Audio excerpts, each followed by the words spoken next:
इस सत्र के मंच पर उपस्थित सत्र की अध्यक्षता कर रहे आदरणीय बैगवा जी, हमारे सामने बैठे पंडित दीनदयाल विचार मंच के दीनदयालवादी आदरणीय छिपा जी, और यहाँ जो बैठे हुए हैं पंडित दीनदयाल उपाध्याय विश्वविद्यालय शेखावटी के फैकल्टीगण और छात्रगण। मुझे लगता है कि यहाँ अधिकतर छात्र ही हैं। छात्र है ना? सभी छात्र हैं? किस क्लास के छात्र हैं? बीए के, एमए के, बीएससी के, एमएससी के, किस चीज के? मतलब एमए और बीए के बीच में। यह अच्छी बात है।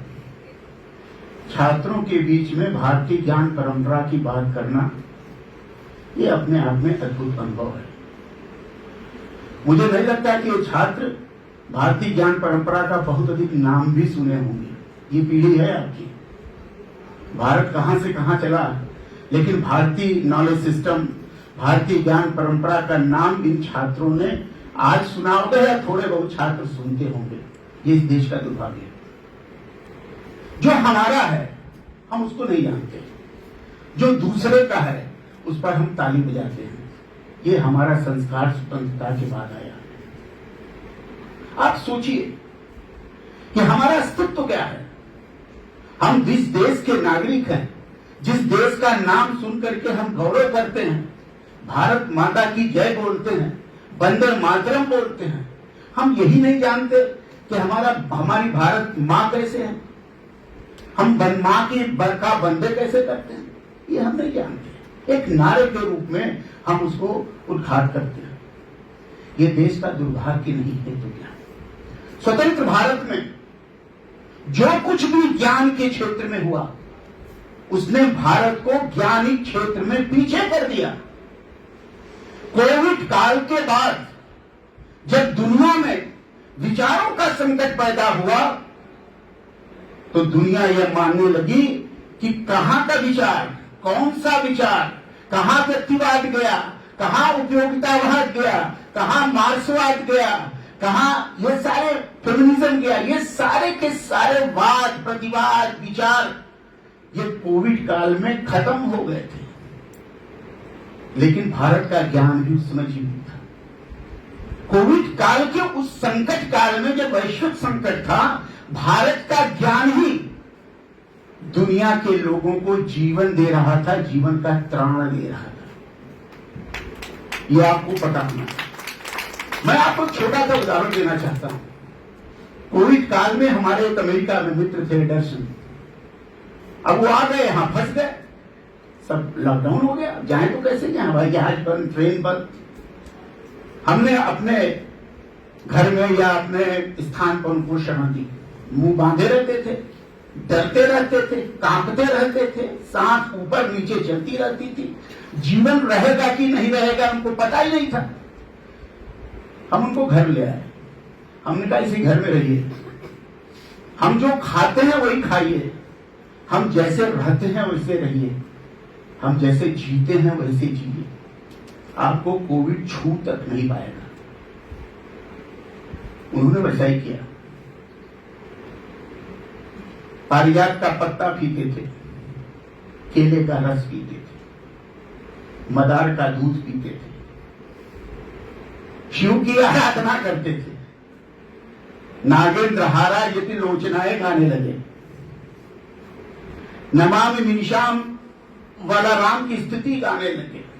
और आपको विश्वास नहीं होगा कि पूरे 1.5 साल तक वो काशी में रहे, और वो एक ऐसे व्यक्ति होंगे विदेशी जो बिना कोविड के छुए अपने देश के। ये क्या है?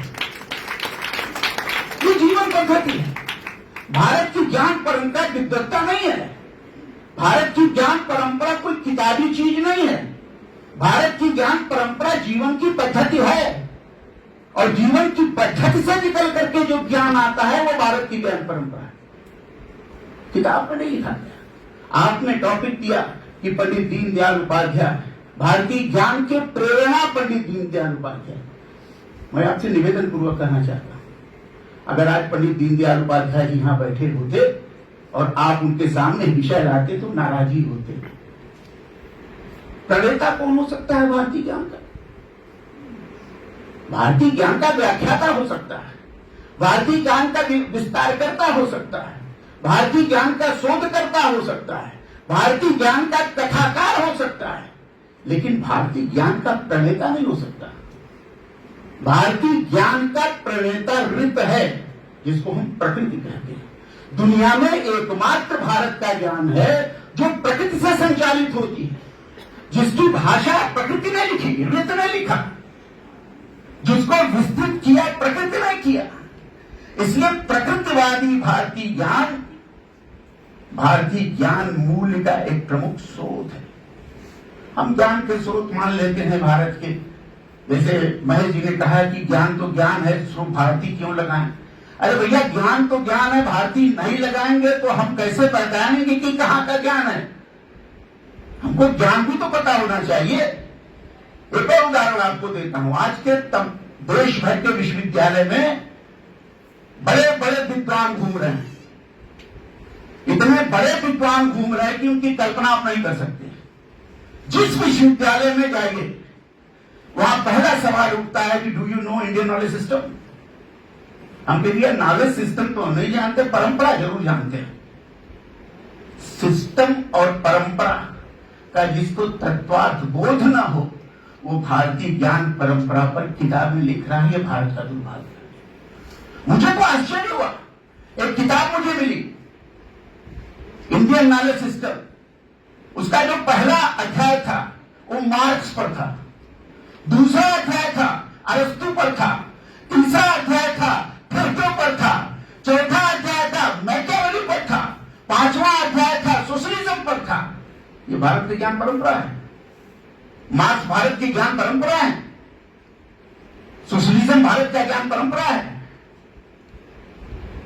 प्लेटो ने तो परिवार का साम्यवाद कर दिया, परिवार की जरूरत ही नहीं है। और दीनदयाल जी जहां से आते हैं वो संयुक्त परिवार है, वो संयुक्त परिवार के प्रणेता है। और भारतीय ज्ञान कहती है कि अगर परिवार नामक संस्था को बचानी है तो आपको संयुक्त रहना पड़ेगा। उन्होंने तो कहा था कि एक खाएगा पूरा परिवार, एक कमाएगा पूरा परिवार खाएगा। ये दीनदयाल जी की बात है। एक कमाएगा और खाएगा पूरा परिवार। आज क्या है, एक कमाएगा एक ही खाएगा, पूरा परिवार भाड़ में जाए उससे कोई मतलब नहीं। ये भारतीय ज्ञान परंपरा है, ये भारतीय ज्ञान परंपरा नहीं है। जब से न्यू एजुकेशन पॉलिसी आई, उसमें भारतीय ज्ञान परंपरा के अध्याय जोड़े गए, तब से भारतीय ज्ञान परंपरा को खोजने के लिए समुद्र राम जा रहे हैं लोग, लेकिन मार्क्स को लेके आ रहे हैं भारतीय ज्ञान परंपरा। वही गुलामी की मानसिकता। भारतीय ज्ञान परंपरा में भारतीयता को नहीं, विदेशी मानसिकता को थोपने का प्रयास, ये तब भी चलता रहा और आज भी चल रहा है। मुझे डर है कि भारतीय ज्ञान परंपरा का अवगाहन करते करते कहीं भारतीय ज्ञान परंपरा का पश्चिमीकरण न हो जाए, भारत लुप्त न हो जाए। यह भय मेरे जैसे लोगों को सताता है, कहने में कोई संकोच नहीं, ये सताता है। एक आप युवा वर्ग हैं, आपसे उम्मीद की जाती है कि आप अपने माता जी के पास तो बैठिए, आप अपनी दादी जी के पास तो बैठिए, पूछिए कि दादी जब हम पैदा हुए तो हम क्या करते थे। माता जी से पूछिए कि जब हम चंचलता करते थे तो आप क्या करती थी। पिताजी से पूछिए कि हम स्कूल नहीं जाते तो आप क्या करते थे। वहीं से जन्म होता है ज्ञान परंपरा। और पंडित दीनदयाल उपाध्याय का जीवन वहीं से शुरू हुआ, जैसे छिपा जी ने सुबह बताया। माता से, पिता के गोद से, नाना से, नानी से, संयुक्त परिवार की अवगाहना से पंडित दीनदयाल उपाध्याय जैसा महान व्यक्तित्व उभरता है। आज संयुक्त परिवार की स्थिति क्या है? और हम करेंगे भारतीय ज्ञान परंपरा की। आपको और बताता, जब भारत का विदेश मंत्री संयुक्त राष्ट्र अमेरिका में डंके की चोट पर कहता है कि दुनिया के कूटनीति या राजनयिक का केंद्र प्रणेता हनुमान जी हैं, तो पूरी दुनिया अवाक रह जाती है। ये कौन सा दर्शन आ गया? हनुमान जी कहां से कूटनीति राजनयिक के प्रणेता हुए? लेकिन कहा जब भारत का प्रधानमंत्री संयुक्त राष्ट्र संघ के मंच पर बोलता है कि India is the mother of democracy, तो पूरी दुनिया अवाक रह जाती। हम तो अमेरिका जानते थे, हम तो इंग्लैंड जानते थे, भारत मदर ऑफ डेमोक्रेसी। जब भारत का प्रधानमंत्री मानवाधिकार आयोग में बैठ के कहता है कि मानवाधिकार की जननी भारत है, तो मानवाधिकारवादियों को सांप सूंघ जाता है। ये कैसे हो गया?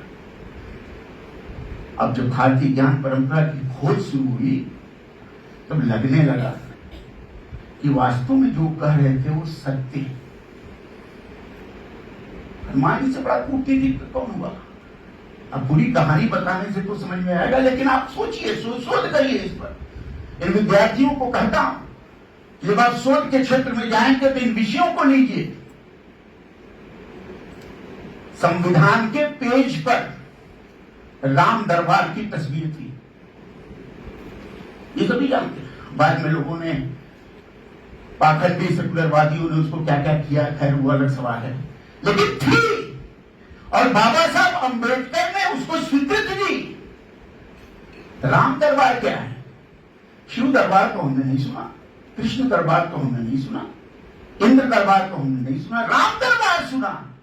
राम का दरबार नहीं है। राम का यह दरबार भारतीय ज्ञान परंपरा का एक प्रतीक चिन्ह है। परिवार कैसे चलता है? पंडित दीनदयाल उपाध्याय ने परिवार का कंसेप्ट दिया है, परिवार को बताया है कि परिवार कैसे चलना चाहिए। अब परिवार के बिना राष्ट्र का निर्माण नहीं हो सकता, परिवार के बिना समाज का भी निर्माण नहीं हो सकता। जिस देश में संयुक्त परिवार खंडित होकर टूट रहे हैं, उस देश में अगर आप कल्पना करें कि भारत महागुरु हो जाएगा, राष्ट्र गुरु हो जाए, तो कम से कम मैं मानने को तैयार नहीं। परिवार को बचाइए, विवाह को बचाइए। माता पिता को वृद्धाश्रम में भेजने वाले लोग जब भारतीय ज्ञान परंपरा की बात करते हैं तो हंसी के अलावा और क्या आएगी? किसने हमको इतना बड़ा किया? हमको प्रोफेसर किसने बनाया? हमने नहीं, हमारी मेहनत ने नहीं बनाया, हमारी मां की मेहनत ने बनाया, हमारे पिता के तपस्या ने बनाया, हमारे भाइयों की अनुशीलता विनयता ने बनाया, हमारी 7 पीढ़ी के आशीर्वाद ने बनाया। इससे चलता है भारतीय। पितृपक्षी चल रहा है, हंसते हैं लोग। पितरों को तर्पण करने क्या है, तिल लेकर गंगा जी में ये करना, नदी में ये करना। अरे भैया, किसी का तो ऋण मानेंगे, अपने व्यक्तित्व के निर्माण में किसी का ऋण मानेंगे कि नहीं मानेंगे? हम तो किसी और का ऋण मानने की बात नहीं कर रहा, हम तो आपके साथ बाबा दादा पितामह परपितामह परदादा की ऋण मानने की बात करते। इसमें कौन सा अपराध है? खून तो उन्हीं के हैं हम। इसलिए मानते हैं, भारतीय ज्ञान परंपरा ये कहती है कि भारत का हर आदमी, हर व्यक्ति, विश्व का हर व्यक्ति के शरीर में भारतीय ऋषि का डीएनए पलता है। भारतीय ऋषि का डीएनए पलता है, चाहे जहां से जैसे गए हो। और जिसके डीएनए में ऋषित्व हो, उसके ज्ञान की पराकाष्ठा क्या होगी? उसकी ज्ञान की पराकाष्ठा सोचिए। ये भारतीय ज्ञान परंपरा को समझने के लिए अगर दीनदयाल जी को जोड़ रहे हैं भारतीय ज्ञान परंपरा की, तो मैं मानता हूं कि स्वतंत्र भारत में पहले व्यक्ति पंडित दीनदयाल उपाध्याय हुए, जिन्होंने भारतीय ज्ञान परंपरा की व्याख्या उस समय की जिस समय वामपंथ, समाजवाद, पूंजीवाद, उपयोगितावाद चरम पर था। ये साहस था उनका, बौद्धिक साहस था। अगर आप उनके संघ के शिक्षा वर्गों को पढ़ें तो आपको समझ में आएगा कि हर संघ के शिक्षा वर्ग में उन्होंने भारतीय ज्ञान परंपरा से कोई न कोई तत्व को उद्घाटित करने का प्रयास किया। उन्होंने समुद्रगुप्त नाटक क्यों लिखा?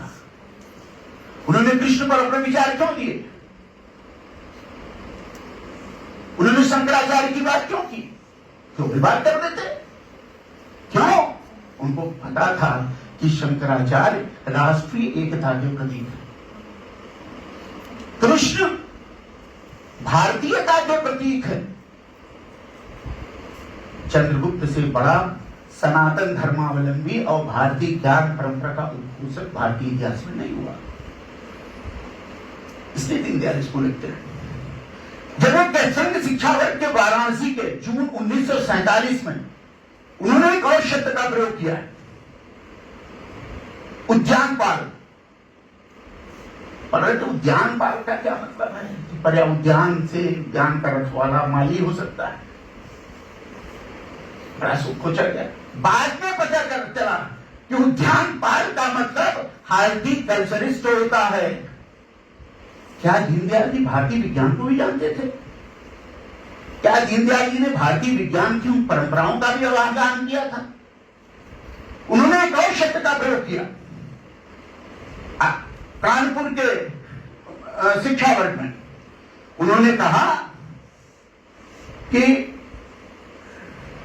भूगर्भ विद्या, ये तो आधुनिक विद्या में भूगर्भ विद्या, जियोलॉजी एंड माइनिंग। क्या भाई दीनदयाल जी जियोलॉजी भी जानते थे, माइनिंग भी जानते थे? ये शोध का विषय। पंडित दीनदयाल उपाध्याय का एकात्म मानव दर्शन एक उनका अधिष्ठान है। पंडित दीनदयाल उपाध्याय ने एकात्म मानव दर्शन के आधार पर व्यष्टि सृष्टि के समन्वय की बात रखी, राष्ट्र के चित्त की खोज की, परमेश तक पहुंचने का रास्ता बताया, पुरुषार्थ की बात की, सब सही है। लेकिन दीनदयाल उपाध्याय का संपूर्ण चिंतन, उनके शिक्षा वर्ग में आप जाएंगे तो आपको लगेगा कि स्वतंत्र भारत में अगर भारतीय ज्ञान को नए युगों को प्रभावित करना है, व्याख्या करनी है, तो उसका नाम है पंडित दीनदयाल। इसको समझने की जरूरत है। जब पंडित दीनदयाल उपाध्याय कहते हैं समुद्र वसने देवी पर्वत स्तन मंडले विष्णु पत्ति नमस्तुभ्यम पाद स्पर्शम क्षमस्व, यह हमने ये श्लोक है पुराण का। उठते हैं, पृथ्वी को छूते हैं, मंत्र का पाठ करते ही क्या है? एक राजनीतिक व्यक्ति, सामाजिक व्यक्ति पृथ्वी को छू के नमस्कार करता है। क्या मानता है? पृथ्वी को मां मानता है, मातृभूमि है, भारत मातृभूमि है, पृथ्वी हमारी मां है, आकाश हमारा पिता है, वायु हमारी बाहें हैं, जलवायु हमारा जीवन है। ये भारतीय ज्ञान परंपरा का मौलिक स्वर है। इसको कौन समझेगा? कहां से समझेगा? कैसे समझाया जाएगा?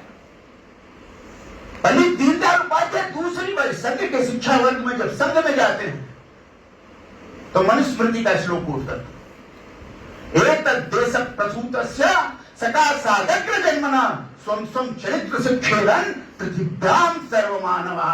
पृथ्वी के सभी मानवों को जो कुशिक्षित हैं, अशिक्षित हैं, राक्षसी वृत्ति के हैं, उनको चरित्र सिखाने के लिए भारत का आदमी भारत में पैदा होता है और संस्कारित होकर के दुनिया के लोगों को चरित्रवान, शीलवान, परोपकारवान बनाता है। यह है भारत की ताकत। मार्क्स नहीं है, पूंजीवाद नहीं है। दीनदयाल जी कहते हैं कि उसे पूजा भारत, उन्होंने श्लोक कोट किया, उत्तरम यत् समुद्रस्य हिमालयश्च दक्षिणम वर्षद् भारतम नाम भारती यत्र तम संसति। हम भारत में जन्म लेते, संसति उसके भारतीय है। यह है भारतीय। इन चीजों को भुलाने का काम हमने किया। विश्वविद्यालय में जो ज्ञान आज परोसा जा रहा है वह ज्ञान सिर्फ जाप पाने के लिए है। खाना पीना, नौकरी करना, तनख्वाह जुटाना, मर जाना। भारत का आदमी मरने के लिए नहीं पैदा होता, चरित्र सिखाने के लिए पैदा होता। क्या विश्वविद्यालयों में इस तरह के बातों को आगे बढ़ाने का प्रयास किया जाएगा कि हम जॉब कर रहे हैं, हम असिस्टेंट प्रोफेसर हैं, क्या करते हैं? जॉब करते हैं। जॉब है, असिस्टेंट प्रोफेसर जॉब है आपकी। पीढ़ियों के निर्माण का कायाकल्प का एक प्रतीक है। वर्षों तक रहेंगे, पीढ़ियां निर्मित होगी, जॉब नहीं है। आपके व्यक्तित्व, आपके कृतित्व, आपकी सोच से कई पीढ़ियां आगे बढ़ती हैं और वही पीढ़ी भारत के निर्माण में मददगार है। पंडित दीनदयाल उपाध्याय ने एक और मंत्र को उद्घाट किया किसी शिक्षण वर्ग में, वो शायद आगरा में, हाँ आगरा में। कौटिल्य ने एक बात कही कि भारतीय ज्ञान परंपरा कैसे पाए, तो कौटिल्य ने श्लोक कहा, अलब्ध लाभार्थी लब्ध परिरक्षणी रक्षित विवर्धनी वृद्धेषु तीर्थेषु प्रतिपादनी। जो प्राप्त न हो उसे प्राप्त करना भारतीय ज्ञान है, जो प्राप्त हो गया हो उसमें वृद्धि करना भारतीय ज्ञान है, जो वृद्ध हो गया हो उसको संरक्षित करना भारतीय ज्ञान है। और जब सब संरक्षित हो जाए तो दुनिया के मानवों को शिक्षित संस्कारित कर देने का बांट देना, यह भारतीय ज्ञान है, ये भारतीय ज्ञान। इसको समझने की जरूरत है। और भारतीय ज्ञान तब है, यह जब बोल देता है तो ऋषि क्या कहता है, समाने व आहुति समाना ही ज्ञानी व समानास्तु मनो यथावत। समान, न कहीं जाति है, न कहीं रंग है, न कहीं लिंग है, न कहीं विभेद है, न कहीं राष्ट्रीयता की सीमाएं हैं, कुछ नहीं। दुनिया के सारे लोग समान भाव से रहें। तब रूस यूक्रेन का युद्ध कैसे होगा, तब इजराइल और हूती का युद्ध कैसे होगा, नहीं होगा।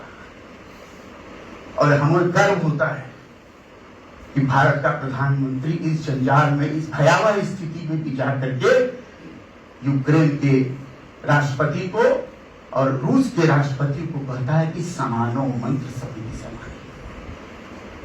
ये बात और मानते हैं लोग, नहीं नहीं ठीक है, आप जो कह रहे हैं वो सही, युद्ध अंतिम उपाय है, शांति बहुत आवश्यक है।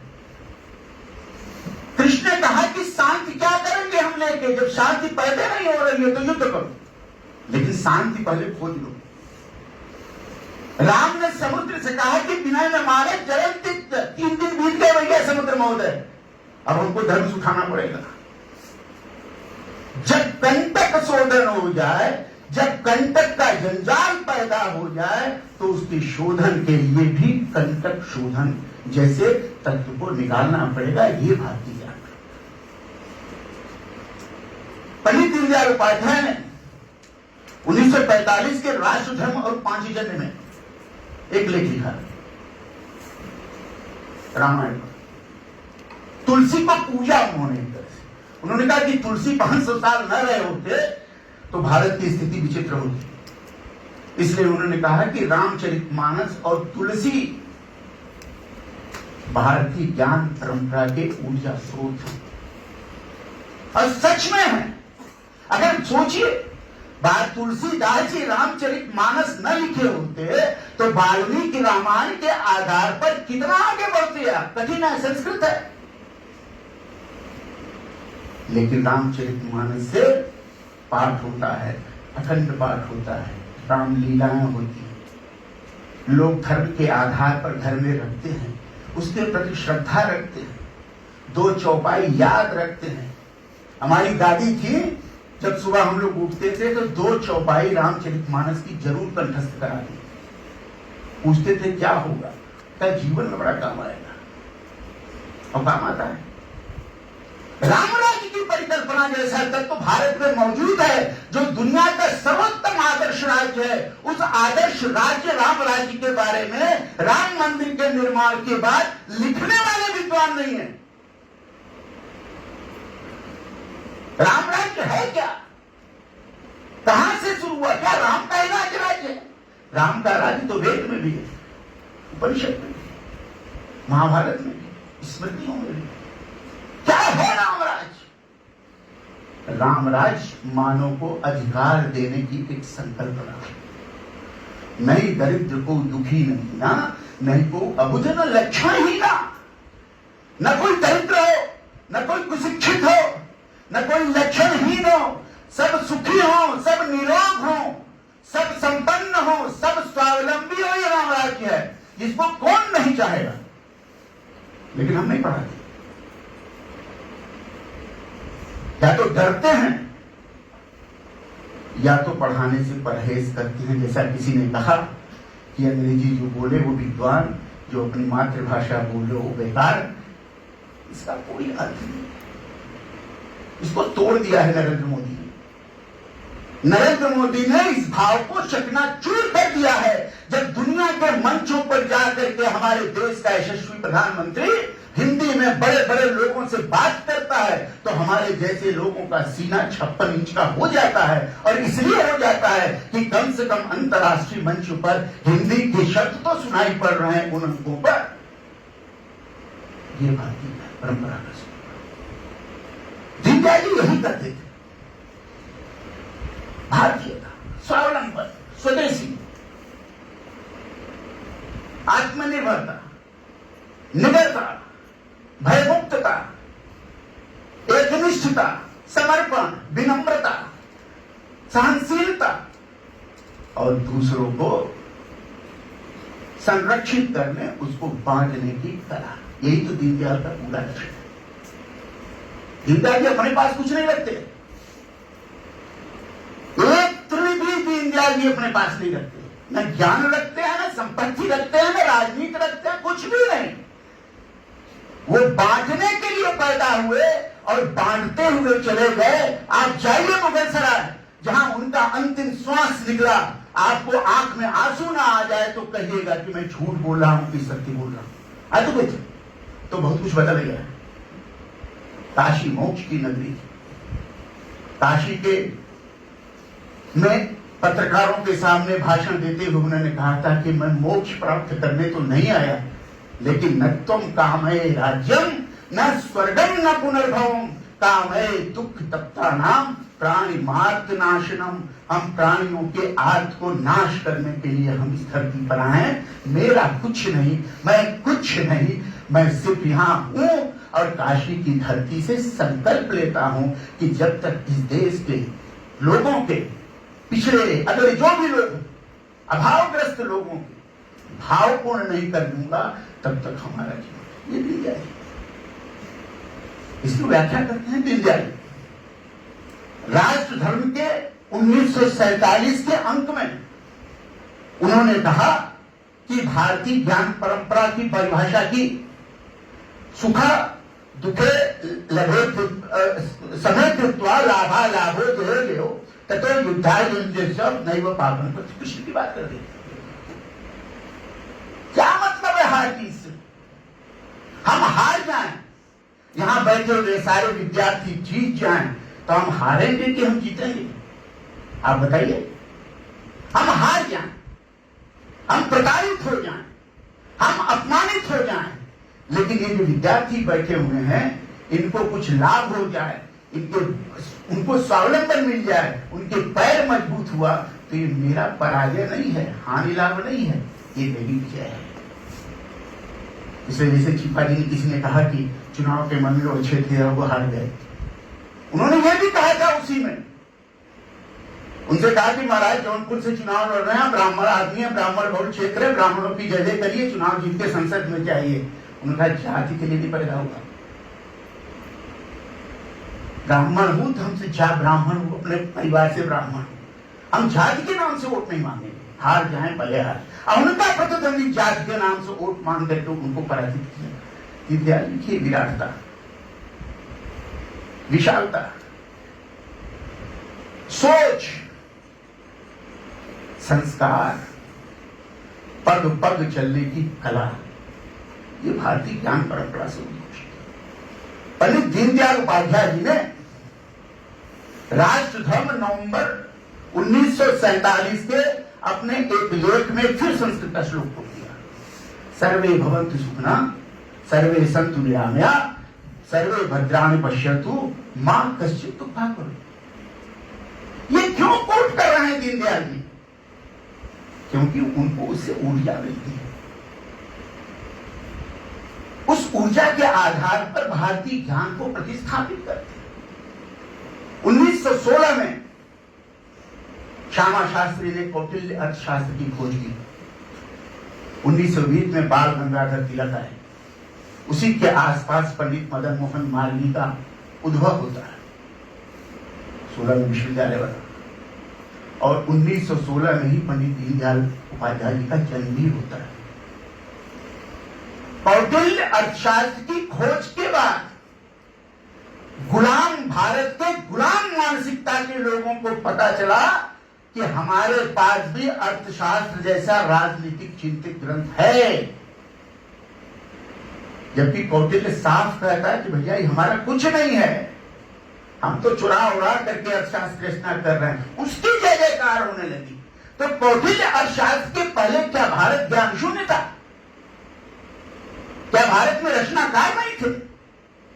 अंग्रेजों ने कहा 1773 में कि भारत पागलों का देश है, बीन बजाने वालों का देश है, कूप मंडूक देश है, यहाँ के लोग अधिकता में आध्यात्मिकता में डूबे रहते हैं, इनको क्या हम सिखाएं? इनको सिखाने के लिए आए।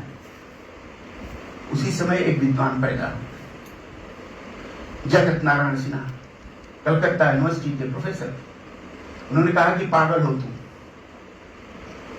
हम लोकतंत्रवादी हैं, हम विकेंद्रीकृत अर्थव्यवस्था के प्रणेता हैं, हम आधुनिक राजनीति के ज्ञाता हैं, हम राज्य और उसके तत्वों को, समाज और उसके तत्वों को, समाज विज्ञान के तत्वों को अच्छी तरह जानते हैं। ये झूठ और पाखंड भारत पर थोपना बंद है। 1920 से लेकर के 1937 तक एक क्रांति हुई भारत में। वो क्रांति क्या थी? ज्ञान की क्रांति। पश्चिमी क्रांति बनाम भारत के मूल्यात्मक क्रांति। उस समय कलकत्ता के, बंगाल के विद्वानों ने 2500 किताबें लिखी और सारी किताबों को उन्होंने पश्चिम के आधार पर, उन्होंने पश्चिम के मूल्यों को चुनौती दी और कहा कि जिन आधार पर भारत में शासन करने का सपना देखते हैं वह आधार इन किताबों के द्वारा ध्वस्त होता। पंडित दीनदयाल उपाध्याय उस समय 24-25 साल के हो गए, उनके ऊपर इसका प्रभाव था। 1923 में एक किताब एच.एन. चक्रवर्ती की छपी, इंडियन वैल्यू सिस्टम। 1935 में एक किताब छपी, ह्यूमन राइट्स इन इंडिया। 1930 में एक किताब छपी, डिप्लोमेसी इन इंडियन पॉलिटिक्स। 30 में उसी समय एक और किताब छपी, family value and kingship in India. जवाब थे, ये किताब कहां मिलते हैं? नहीं मिलते, गुम हो गए, गुम कर दिए। अरुंधति राय जैसे लेफ्टिस्ट जब कहते हैं कि भारत कोई देश नहीं है, समझौता है, स्वतंत्रता के बाद समझौता हुआ, ये राष्ट्र है ही नहीं है, जिसको और नेता, बड़े बड़े नेता अमेरिका में जाके बोल देते। प्रधानमंत्री अमेरिका से 250-4,000 वर्ष पुराने पुरातत्व लेकर के भारत में आ रहे हैं और तय कर रहे हैं कि भारत 4,000 वर्ष से पुराने का राष्ट्र है। ये सारे के सारे विचार खंडित होते हैं। इतिहासकारों को यह काम है कि उसको तय करें कि भारत के राष्ट्र का उन्नयन और सनातनता कहां से है, ये तय करने का काम। इसलिए भारत के इतिहास दृष्टि में पंडित दीनदयाल उपाध्याय इन बातों का जिक्र पहले ही कर देते कि हमारा इतिहास चक्र अद्भुत है, हमारा इतिहास चक्र को समझने की जरूरत है। रोक दीजिएगा भाई यदि को, क्योंकि हमारी गाड़ी चलती तो रुकती नहीं रहती। इतिहास, पंडित दीनदयाल उपाध्याय एक ऐसे समाज विज्ञानी हैं जो अर्थशास्त्र पर भी बोलते हैं, मनोविज्ञान पर भी बोलते हैं, इतिहास पर भी बोलते हैं, राजनीतिक ज्ञान पर भी बोलते हैं और मैंने संकेत दिया कहीं कहीं वैज्ञानिक शब्दों का उपयोग भी करते हैं। स्वतंत्र भारत में आप खोजिए ऐसे विद्वान कौन से लोग हैं जो सर्वोत्मुखी ज्ञान परंपरा को आगे बढ़ाने में अपनी विवेचना, अपने तर्क पद्धति और अपने सिद्धांतों का प्रयोग करता है। नेहरू के काल में थे, एक आत्मानव दर्शन नेहरू के काल में पैदा हुआ और वो चुनौती था नेहरूवादी मॉडल को। और आज आप जानते करके नेहरू वादल धराशायी हो गया और पंडित दीनदयाल उपाध्याय का एकात्म मानव दर्शन दुनिया में अपना परचम लहरा रहा है। इसलिए लहरा रहा है कि एकात्म मानव दर्शन भारतीय ज्ञान का आधार है और पंडित जवाहरलाल नेहरू का ज्ञान एक नकल भावमय चोरी किया हुआ सिद्धांत है, जिसके आधार पर उन्होंने भारत को ज्ञान के रूप में थोपने का प्रयास किया। कहने में कोई संकोच नहीं। भाग्य करे, मनाइए। युवाओं से कहना चाहता हूं कि भारत में जो राजनीतिक प्रक्रिया चल रही है, राजनीतिक सरकार चले और चले। अगर भारत को आप ज्ञान का मालिक, ज्ञान का उत्कर्ष बनाना चाहते हैं तो इसके अलावा कोई विकल्प भी नहीं है आपके पास। और युवाओं से और युवा वर्ग आप जान पा सकते हैं लेकिन संस्कार नहीं पा सकते। आप जॉब कर सकते हैं, पैसा कमा सकते हैं, लेकिन माता पिता की सेवा करके अपने को धन्य नहीं कर सकते। आप जॉब पा करके ऐश्वर्य इकट्ठा कर सकते हैं, लेकिन अंत में